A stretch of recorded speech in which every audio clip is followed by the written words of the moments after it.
இனிமே கண்ணை மூடிட்டு கடலை எண்ணெய் வாங்கலாம். ஏன்னா மந்த்ரா கடலை எண்ணெய் இதயத்தின் தயாரிப்பு.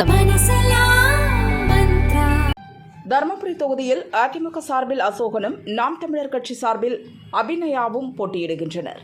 பாலக்கோடு போலீஸ் நிலையம் அருகே அபிநயா பிரச்சாரம் செய்தபோது எதிரே அதிமுக வேட்பாளர் அசோகன் பிரச்சாரம் செய்தபடி வந்தார். அதிமுகவினருக்கும் நாம் தமிழர் கட்சியினருக்கும் வாய் தகராறு ஏற்பட்டது.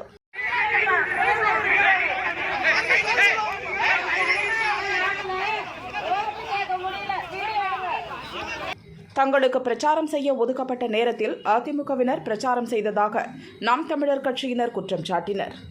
நாம் தமிழர் கட்சி வேட்பாளரின் பிரச்சார வாகனத்தின் மீது அதிமுகவினர் கல் வீசி கண்ணாடியை உடைத்தனர். இதனால் இருதரப்புக்கும் ஏற்பட்ட மோதலில் நாம் தமிழர் கட்சியைச் சேர்ந்த 3 பேருக்கு காயம் ஏற்பட்டது.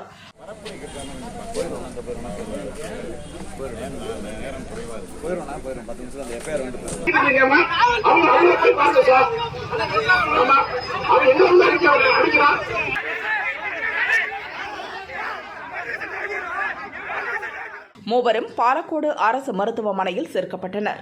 இதுபற்றி நாம் தமிழர் கட்சி வேட்பாளர் அபிநயா பொன்னி வளவன் பாலக்கோடு போலீசில் புகார் செய்தார்.